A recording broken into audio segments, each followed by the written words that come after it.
Good evening. Thank you for joining us this Thursday evening on Look North. Tonight's top story. The residents of a smart Leeds suburb have been speaking of their absolute amazement after discovering that Saddam Hussein's cousin has been living amongst them.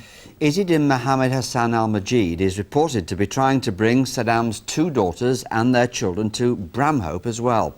Kirsty Mitchell has spent the day in the village, suddenly finding itself in the media spotlight.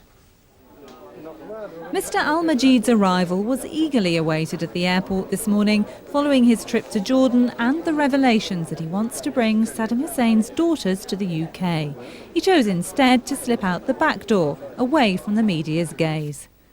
He fled Iraq and came to live here in Bramhope 3 years ago after Saddam Hussein assassinated one of his former wives and their 4 children. Saddam's daughters, Ragad and Rana, were married to his wife's brothers. But the 2 men were also executed. Now Mr al-Majid is determined to offer help to his dead wife's sisters-in-law by lobbying the Home Office to allow them to seek asylum in Leeds. I don't think we'd really want them here.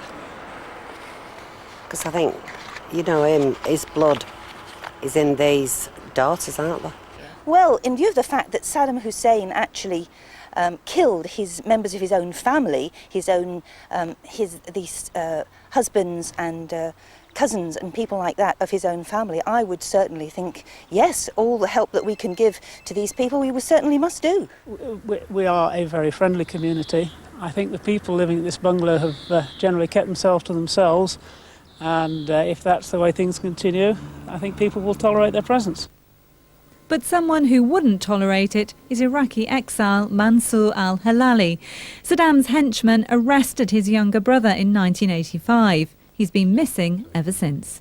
We want them to be arrested as soon as they come, and we want them to be put on trial for human rights abuses, for crimes they committed.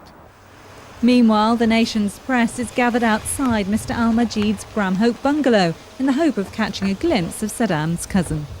Well, Mr al-Majid's plans certainly seem to have attracted a lot of attention, but they've been thwarted at the first turn because today the Home Office is saying that neither Ragad or Rana will be allowed into this country. They're saying that they won't entertain applications for asylum from any of Saddam Hussein's family who've been involved in human rights abuses, and that includes his 2 daughters. Well, joining us now is an asylum lawyer, Vladimir Mikeljevic. Do you agree? No chance at all of this happening?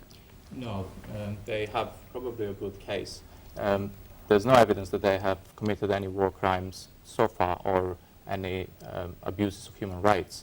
And if they will be persecuted in Iraq simply because they're members of Saddam's family, then they will have a good chance of winning their case. You know, though, that some people are surprised that this is even a possibility.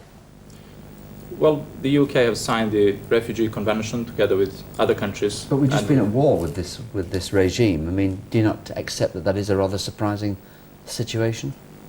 It may be for some people, but these daughters may be completely innocent.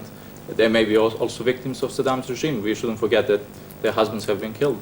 The mother, who also may be coming, she hasn't been living with Saddam for many years now. I suppose some people would argue that it just underlines that Britain is a bit of a soft touch, that anyone can come over and, at least theoretically, claim asylum.